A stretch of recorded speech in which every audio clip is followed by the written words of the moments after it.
성경은 죄인된 인류를 구원하기 위한 하나님의 위대한 이야기가 기록된 책입니다. 하나님의 형상대로 지음받은 인간이 범죄하여 에덴 동산에서 추방당하였습니다. 죄 아래 태어난 아담의 아들 가인은 동생 아벨을 살해하는 죄를 지었습니다. 모든 인간은 가인처럼 죄악으로 구원의 소망에서 멀어지고 말았습니다. 결국 하나님은 홍수로 인류를 멸하실 수밖에 없었습니다. 하지만 하나님은 진노 중에도 인류 구원을 위하여 노아와 그의 가족을 구원하기 위하여 방주를 예비하게 하셨습니다. 그러나 노아도 어쩔 수 없는 인간이었습니다. 죄를 지었습니다. 홍수 이후에 인류는 사람의 영광과 안전을 위하여 불신앙의 동맹을 맺었습니다. 자신들의 이름을 내고 흩어짐을 면하기 위하여 바벨탑을 쌓은 것입니다. 이때 하나님은 진노하셨습니다. 언어를 혼잡케 해서 인류를 죄와 불신앙의 동맹을 깨어버렸습니다. 모든 인간은 자기의 죄로 말미암아 구원에 이를 수 없음을 판명난 사건이 바벨탑 사건입니다. 이것이 족장 이전 시대의 역사입니다. 하나님은 이제 소망 없는 인류를 위하여 창세전에 계획하셨던 자신의 구원을 세상에 나타내십니다. 그것은 예수 그리스도를 세상에 구주로 보내는 것이었습니다. 하지만 그리스도가 육신을 입고 이 세상에 오시기 위해서는 한 사람이 필요했습니다. 여기에 처음 부름을 받은 사람이 아브라함입니다. 하나님은 아브라함을 통해서 자신이 전능한 창조주요, 구주요, 심판자이심을 세상에 나타내기를 원하셨습니다. 그렇다면 오늘 우리가 읽고 있는 아브라함의 소명 이야기를 기록하고 있는 창세기 12장은 하나님의 구속사, 하나님의 구원 역사에 있어서 새로운 지평이 열리는 장면입니다. 1장부터 시작된 창조시대, 그리고 절망시대가 이제 끝이 나고 하나님께서 자신의 방법으로 인류를 구원하는 구원시대가 펼쳐지고 있는 것이 12장의 아브라함의 소명 사건입니다. 우리는 본문에서 아브라함이 하나님의 웅장하고 위대한 계시를 어떻게 믿고 어떻게 순종했는가, 그것을 봅니다. 이런 사실들을 우리의 걸음에 잘 적용해야 할 것입니다. 그렇다고 아브라함의 믿음과 순종에 우리는 초점을 맞출 수는 없습니다. 이유는 아브라함에게 구원 계획을 공개하시고 나타내신 이가 하나님이시기 때문입니다. 선물을 받은 사람이 초점이 아니라 선물을 준 이가 초점입니다. 이 시간 아브라함의 소명이라는 제목으로 하나님의 말씀 받고자 합니다. 말씀을 듣는 우리 모두에게 아브라함이 오늘 나의 삶에 적용을 시키는, 오늘의 내가 아브라함이 되는 그런 은혜가 있기를 소원합니다. 첫째로 생각하고자 하는 것은 아브라함을 찾아오신 하나님입니다. 하나님이 아브라함을 찾아오시기 전에 아브라함의 삶은 기록의 가치가 전혀 없는 그런 삶이었습니다. 그는 다른 사람들처럼 우상을 숭배하는 곳에서 평범하게 그들과 섞여서 살았습니다. 죄가 무엇인지, 의가 무엇인지, 생명이 무엇인지, 영생이 무엇인지를 알지 못하고 그냥 살았습니다. 그야말로 기록의 가치가 없는 삶을 아브라함은 살았습니다. 권위 있는 마소라 사본에 의하면은 아브라함의 본 고향은 메소포타미아의 북방 밧단 아람이었다고 합니다. 그런 그가 유프라테스 강과 티그리스 강이 만나는 남방의 우르에서 성장하게 되었다. 라고 마소라 사본에는 그렇게 표현합니다. 고고학자 피네건에 의하면은 아브라함이 살았던 우르는 수메르 문화의 중심지로 달신, 월신과 신들의 아버지라고 부르는 난나를 섬기는 곳이었습니다. 우르성의 크기는 우리의 이해가 쉽도록 하기 위하면은 약 18만 평 정도의 크기였습니다. 고고학적 발굴에 의한 것이지요. 성읍의 인구는 약 2만 4천 명 정도가 거주를 했던 고대의 큰 도시였습니다. 수메르 문명의 중심 도시였습니다. 이런 곳에서 발굴된 자료에 의하면 아브라함 시대의 집들은 구운 벽돌로 지었는데 그 시대에 이미 방들이 2층의 구조로 되어 있었다고 합니다. 한 가옥 안에 2층으로 아래층과 위층으로 구분이 되어 있었고 각 가정마다 우상을 따로 모시는 작은 방들을 다 가지고 있는 그런 구조였다고 합니다. 그래서 여호수아는 가나안에 입성한 이스라엘을 향하여 말합니다. 옛적에 너희 조상들 곧 아브라함의 아비 나홀의 아비 데라가 강 저편에 거하며 다른 신들을 섬겼다. 여호수아도 이런 고고학적 발굴을 지금 지지를 하고 있습니다. 말하자면 아브라함의 아버지 데라와 그를 비롯한 온 가족은 우상 숭배자였다는 말입니다. 그런데 오늘 본문 1절에 보면 여호와께서 아브라함에게 이르시되 너는 너의 고향과 친척과 아버지의 집을 떠나 내가 네게 보여줄 땅으로 가라 라고 합니다. 여호와께서 아브라함에게 이르시되 이것이 아브라함에게 희망입니다. 기록에 가치가 없는 삶을 살아가는 아브라함에게 여호와께서 아브라함에게 이르시되 이것은 소망입니다. 여호와께서 아브라함에게 이르시되 이 말씀은 하나님 편에서 아브라함을 찾아왔다는 말입니다. 하나님께서 아브라함을 찾아오셔서 그를 불러주셨습니다. 이것은 아브라함의 인생을 근본적으로 변화시킨 역사적인 사건입니다. 아브라함이 하나님을 찾아간 것이 아니고 하나님이 아브라함을 찾아오셨습니다. 이것은 과학을 초월하고 이성을 초월하고 인간의 상식을 초월을 하는 하나님의 사건입니다. 오늘 우리가 이 자리에 앉아 있는 것, 우리가 하나님을 찾아온 것이 아닙니다. 하나님이 우리를 찾아오신 결과 교회 가고 싶은 마음이 일어나고 예수님을 믿고 싶은 마음이 일어납니다. 오늘 성경에 하나님이 아브라함을 찾아왔다. 이것이 구원종교의 특징입니다. 구원종교는 신이 우리를 찾아오는 겁니다. 하나님이 우리를 찾아오는 겁니다. 세상에 얼마나 많은 종교가 있습니까? 수양의 종교입니다. 붓다를 보십시오. 불교를 보십시오. 자기가 꼬행과 수양을 통해서 자기가 부처가 되는 겁니다. 인간이 신을 찾아갑니다. 이것은 수양 종교의 특징입니다. 많이 수양하면 사람들로부터 칭찬과 존경을 받습니다.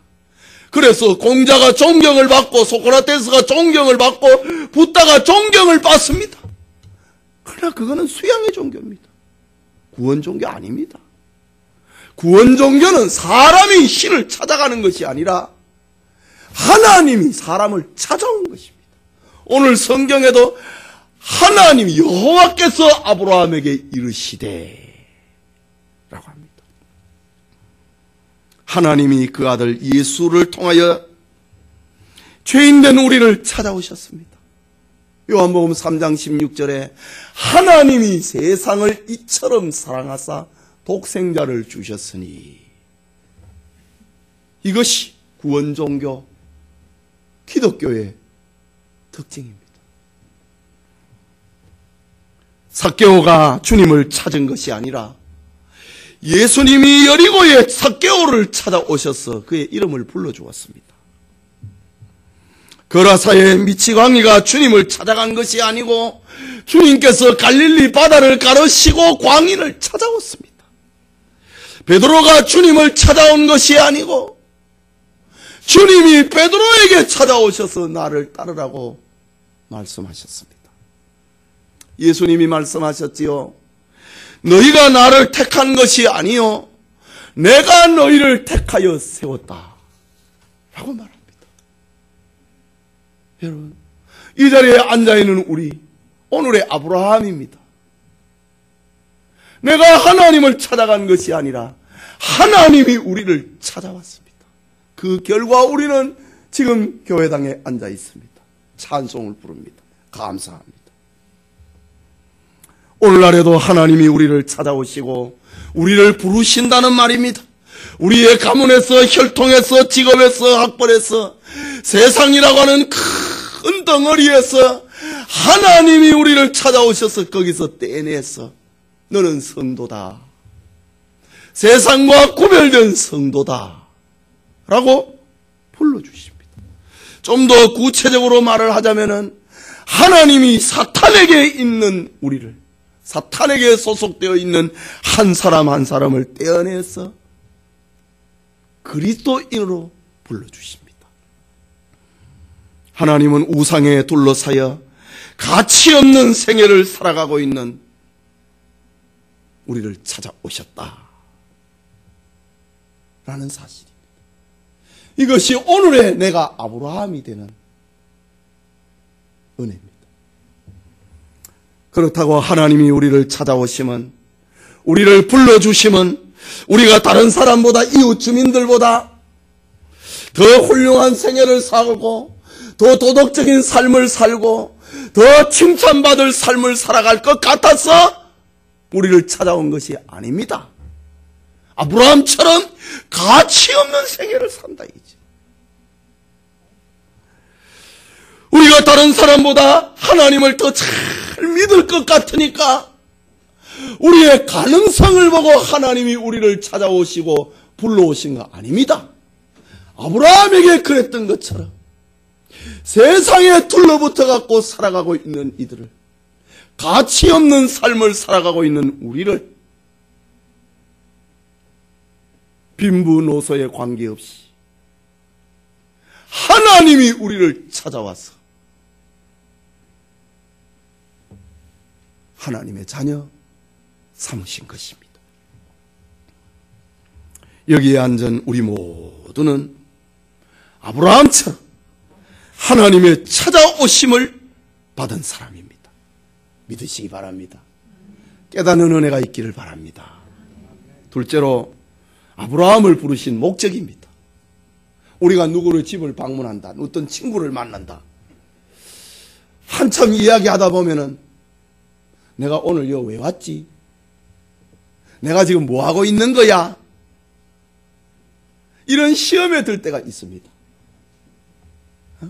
내가 오늘 1시간 동안 이야기를 했는데, 차를 마셨는데 내가 오늘 뭐 했지? 목적을 잃어버릴 때가 있습니다. 그러나 전지하시고 전능하신 하나님께서는 어떤 일을 하심에 있어서 목적 없이 일을 하지는 않습니다. 오늘 성경에 하나님이 아브라함을 찾아왔습니다. 그의 찾아오심은 목적이 있습니다. 1절에 보면은 여호와께서 아브라함에게 이르시되 너는 너의 고향과 친척과 아버지의 집을 떠나 내가 내게 보여줄 땅으로 가라. 하나님이 찾아오셔서 말씀하십니다. 하나님이 왜 아브라함을 찾아왔느냐 이거지요. 2절과 3절에 기록되어 있습니다. 내가 너로 큰 민족을 이루고 네게 복을 주어 내 이름을 창대하게 하리니 너는 복이 될지라. 내가 너로 이렇게 만들겠다고 하는 말입니다. 하나님의 찾아오심은 절대로 빈손을 들고 오지 않습니다. 우리 꼬마 아이들이 엄마가 시장 갔다 오면은 엄마의 손에 뭐가 들렸는가 그걸 먼저 쳐다보는 것처럼 시장 바구니 속에 그 안에 나하고 관계되는 것이 무엇이 있는가 그거를 아이들이 살피고 쳐다보는 것처럼 말입니다. 하나님이 아브라함을 찾아오실 때는 풍성한 축복을 들고 찾아왔습니다. 오늘 성경에 아브라함에게 찾아오실 때에 목적 있는 그 찾아오심의 내용은 오늘 세 가지입니다. 첫째는 내가 너로 큰 민족을 이루고 라고 합니다. 여기 큰 민족이라고 하는 말은 단순히 숫자적인 인구가 많아지는 그것만으로 그것도 해당되지만은 그것으로 끝나는 것이 아닙니다. 큰 민족이라는 말은 영적이고 정신적이고 문화적인 영역까지 다 포함하고 있는 겁니다. 아브라함이 하나님께 부르심을 입었을 때에 4절 마지막에 보면 그의 나이가 75살이었다고 합니다. 물론 그 시대에 아브라함은 장수합니다. 그러나 75살이었습니다. 자식이 없었습니다. 아브라함이 나중에 볼 때 내가 노쇠했는데 어떻게 자식을 낳을 수 있으리까? 라고 합니다. 이런 아브라함을 통하여서 하나님은 큰 민족을 이루게 하겠다. 라고 합니다. 이거는 상식을 깨는 겁니다. 자연의 현상을 깨버리는 겁니다. 과학을 깨버리는 겁니다. 인간의 이성을 깨어버리는 겁니다. 어수를 깨어버립니다. 자식 선생님은 이제 자식 못 낳을 것 같아요. 그 어수를 깨어버리는 겁니다, 지금. 이게 가능한가? 사람은 불가능하지요. 예. 그러나 하나님은 봄과 여름과 가을과 겨울을 만드신 이가 하나님입니다. 사람의 생로병사를 주장하시는 이가 하나님입니다. 하나님에게는 못하시는 것이 없습니다. 나하고 비슷하면 그가 하나님인가요? 그냥 친구지. 하나님은 나하고 비슷하지 않습니다. 그래서 75이 되어서 아직까지 자식이 없는 아브라함에게 하나님이 찾아오셔서 하시는 말씀, 내가 너로 큰 민족을 이루겠다. 하나님의 약속입니다. 불가능을 넘어갑니다. 인간의 이성을 넘어갑니다. 과학과 의학과 상식을 넘어가 버리는 겁니다. 초자연적인 역사입니다. 하나님의 사건입니다. 이런 하나님의 역사는, 하나님의 축복은 오늘날 이스라엘 민족을 통하여, 혈통적인 민족을 통해서 이루어졌고, 그리고 영적인 자손이 된 그리스도인들로 통하여서 이 약속은 이루어졌습니다. 그렇다면 나와 아브라함은 무슨 관계가 있느냐? 오늘 내가 아브라함이 된다는 그걸 생각하자고 했습니다. 이것은 하나님께 부름받은 성도 개인에게도 적용이 되는 말입니다. 이것은 육신의 자녀들 뿐만 아니라 나를 통해서 다른 사람이 예수님을 믿게 된다면 이건 역시 큰 민족을 이루는 축복이 현실적으로 이루어지는 겁니다. 여러분을 예수 믿게 한 것은 여러분을 통하여서 영적 자손을 번성시키겠다. 둘째는 이름을 창대하게 하겠다. 라고 합니다. 2절 말씀입니다. 주어는 여전히 내가입니다. 하나님입니다. 내가 네게 복을 주어 내 이름을 창대하게 하리니. 라고 합니다. 여기 이름이 창대하게 된다고 하는 말은 명예의 복을 말합니다. 이 땅에 살아가는 사람들은 누군가로부터 다 인정받고 싶어 합니다. 학생들은 친구로부터 멋진 아이야, 그런 인정을 받고 싶어 합니다. 선생님으로부터 학생은 인정받고 싶어 합니다. 어른들은 가족으로부터 인정받고 싶어 합니다. 아버지로의 인정, 어머니로의 인정, 큰아들로의 인정, 여러 형제들 가운데서 인정을 받고 싶어 합니다. 그게 명예입니다. 직장에서, 사회에서, 조직에서 인정을 받고 싶어 합니다. 이 명예입니다. 하나님께서는 아브라함을 찾아오셔서 내가 네 이름을 창대하게 하겠다. 명예롭게 하겠다. 성경에 나타난 하나님이 아브라함의 이름을 명예롭게 했던 사건이 수없이 나옵니다. 창세기 17장 7절에는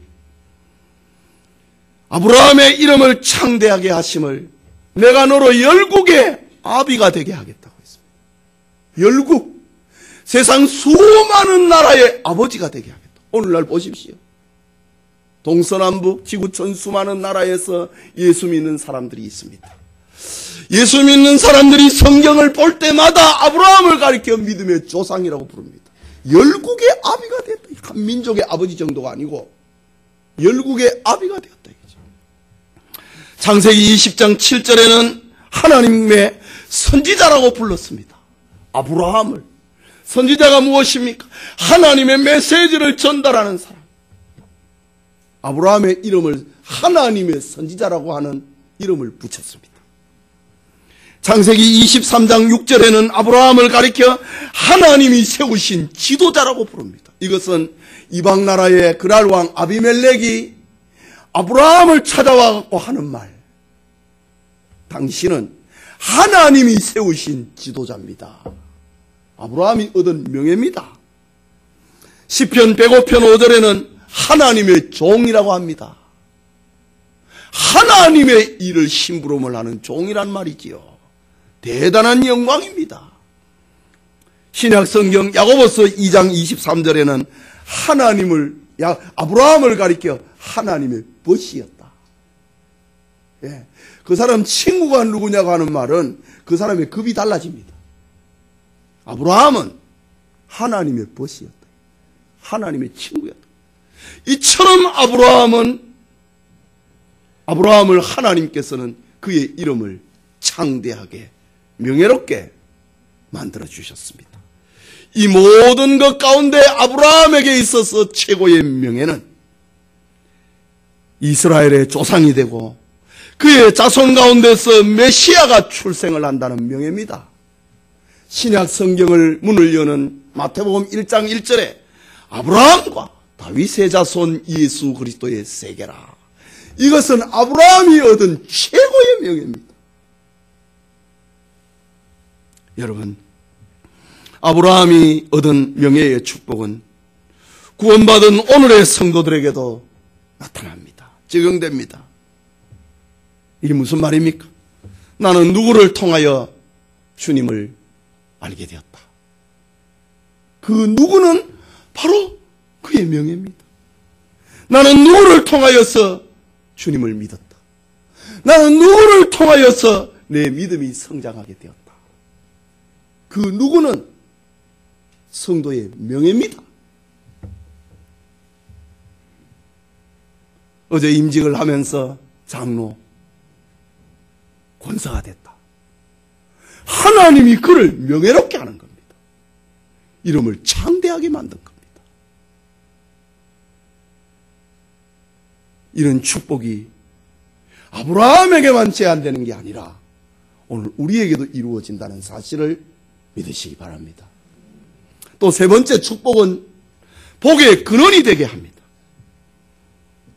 본문 2절 후반부에 보면은 너는 복이 될지라. 이전의 성경에는 복의 근원이 될지라 이렇게 표현했지요. 너를 축복하는 자에게는 내가 복을 내리고 너를 저주하는 자에게는 내가 저주하리니 땅의 모든 족속이 너로 말미암아 복을 얻을 것이라. 너는 복이 될지라. 또 이전 성경에 너는 복의 근원이 될지라. 이 말을 다 합하면은 아브라함을 하나님께서 축복의 통로로 쓰겠다고 하는 말입니다. 이게 무슨 말입니까? 하나님이 아브라함을 축복해가지고 조카 롯에게 복을 나누어 주게 하겠다는 겁니다. 하나님이 아브라함을 축복을 해서 그랄 왕 아비멜렉에게 복을 나누어 주게 하겠다. 하나님이 아브라함을 축복을 해서 그의 아들 이삭에게 축복을 넘겨주었습니다. 아브라함이 받은 궁극적인 그 축복은 그의 후손 가운데 출생하실 예수님을 통해서 나누어 주는 복입니다. 구원의 복입니다. 우리는 예수님을 통해서 구원의 복을 나눔을 받습니다. 그게 너는 복이 될지라, 너는 복의 근원이 될지라, 너는 복의 통로가 될 것이 하겠다라는 말입니다. 그렇기 때문에 축복의 통로가 끊어지면 안 되잖아요. 그렇기 때문에 너를 축복하는 자에게는 내가 복을 내리고 너를 저주하는 자에게는 내가 저주하겠다. 하나님이 지금 아브라함을 통하여서, 아브라함의 믿음을 통하여서, 아브라함의 혈통을 통하여서 예수님을 탄생시키려고 하는데, 그거를 저주하고 그거를 해롭게 하는 자 내가 끊어버리겠다. 내가 저주하겠다 라고 했습니다. 그래서 역사상 예수 그리스도의 세계라고 하는 이 축복의 혈통을 끊으려고 했던 악인들은 전부 다 죽었습니다. 하나님이 저주하셨습니다.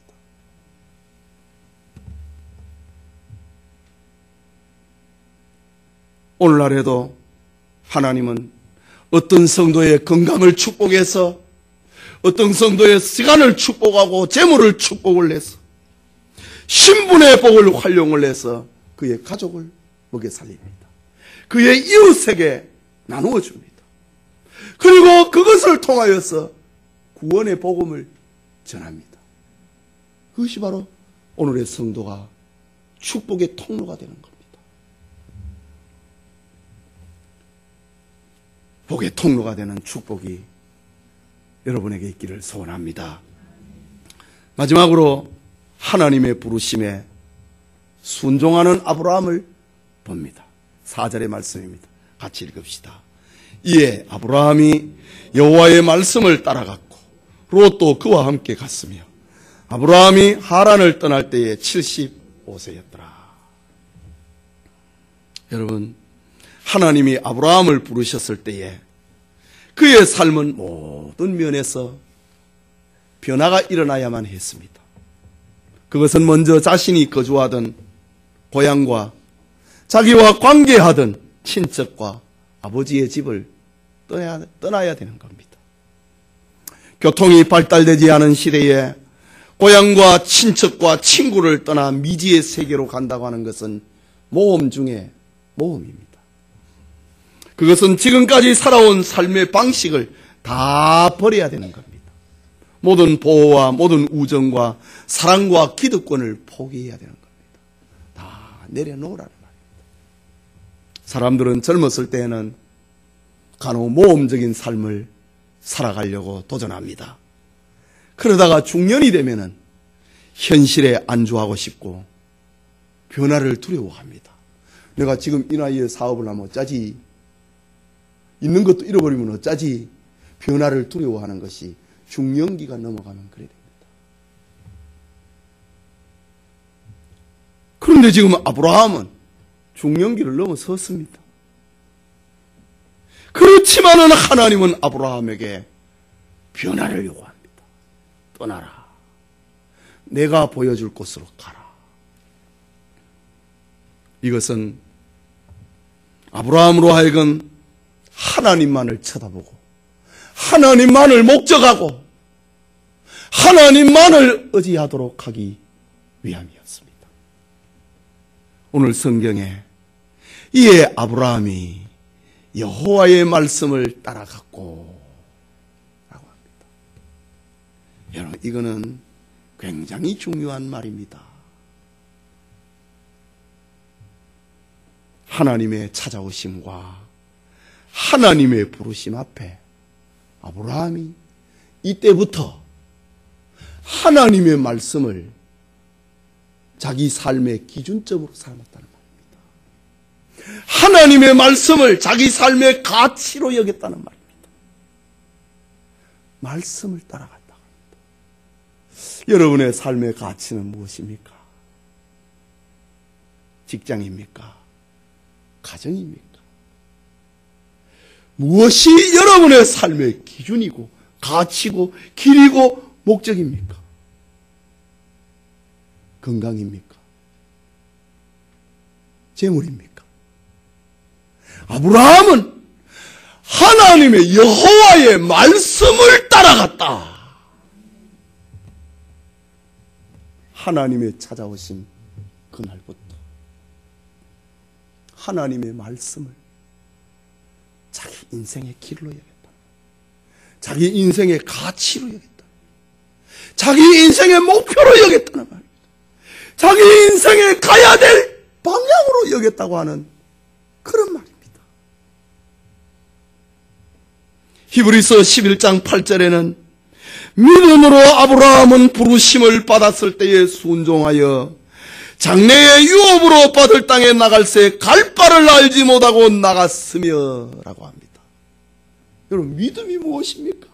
오늘 성경 히브리서에는 11장에는 믿음으로 아브라함은 그랬다고 합니다.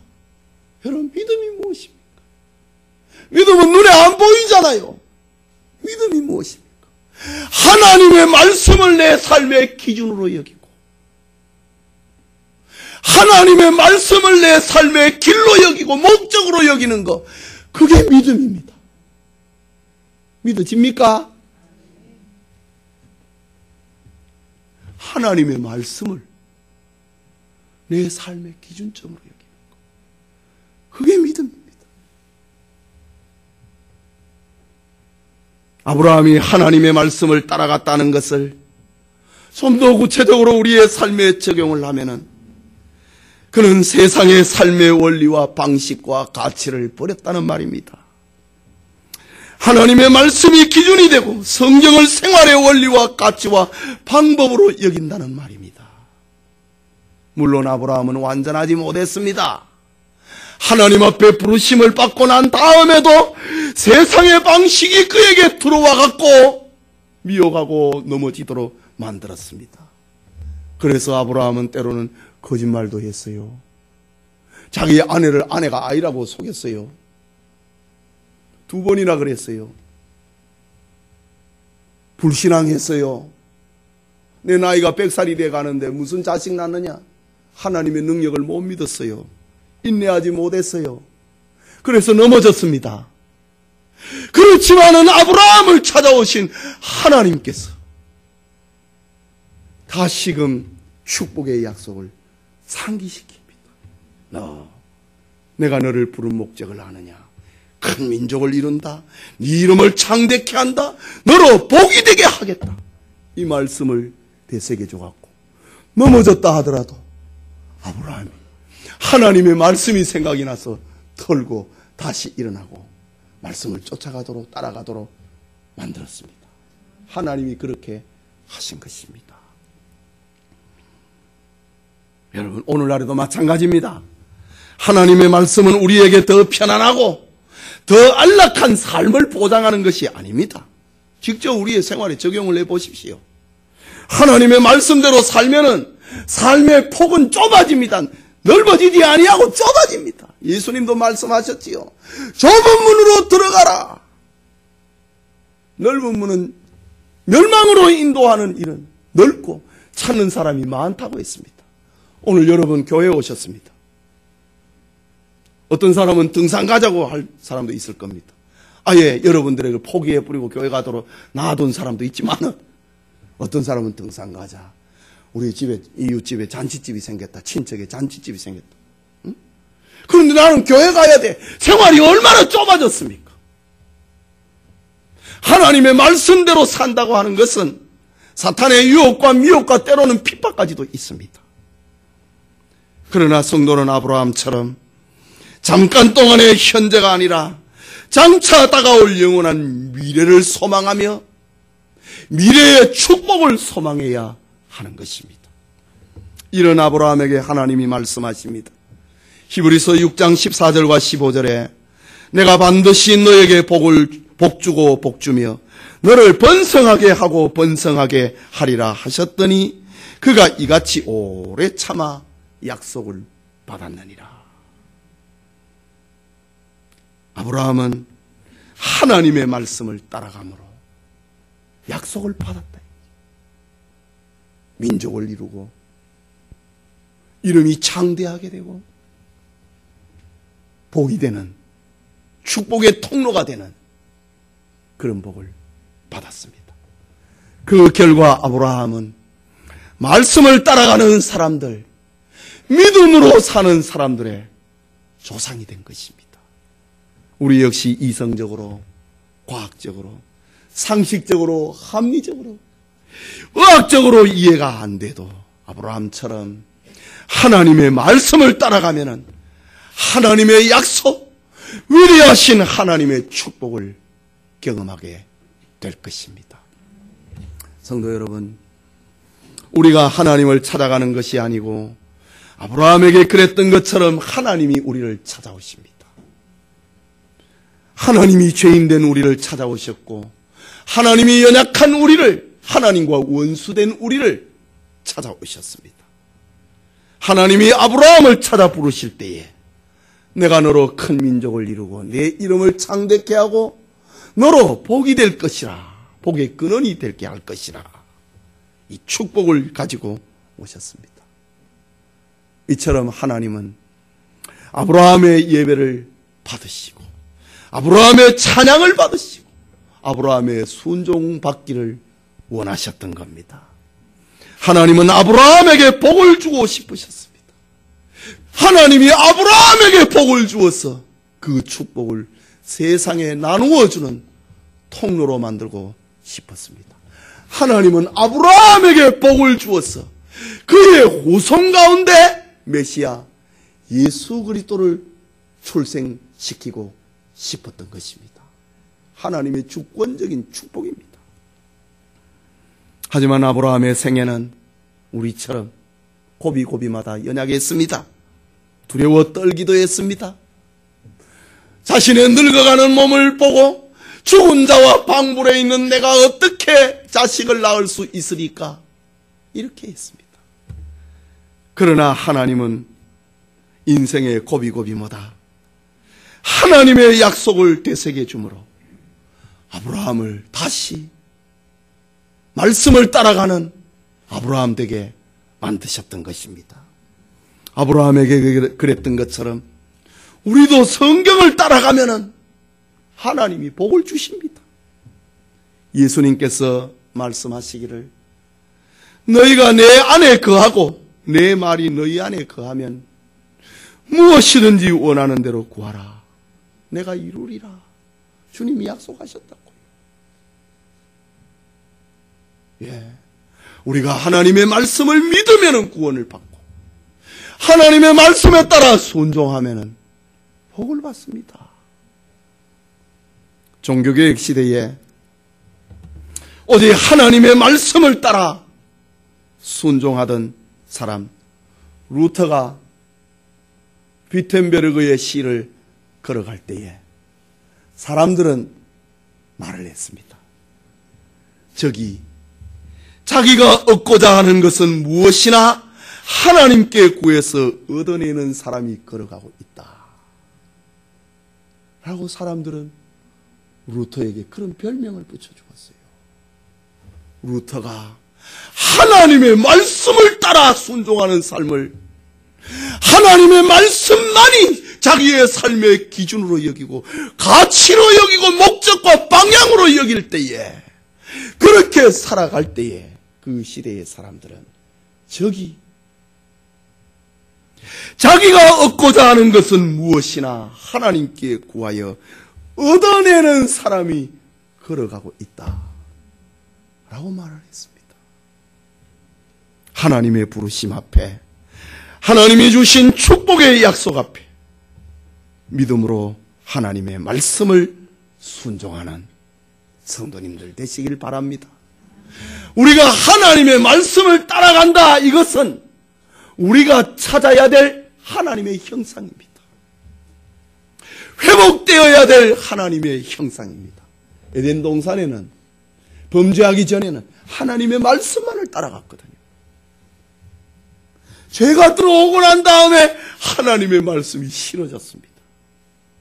그렇다면 우리가 오늘 아브라함처럼 하나님의 말씀을 따라간다고 하는 것은 하나님의 형상을, 잃어버린 하나님의 형상을 회복하는 것입니다. 하나님의 말씀을 따라 사는 것은 인생이 추구해야 될 영원한 소망이고 인생의 가치고 인생의 영원한 축복이라고 하는 사실입니다. 2017년에 연말을 맞이합니다. 영천의 모든 성도님들이 하나님의 말씀을 따라가는 그 축복이 우리 모두에게 있기를 소원합니다.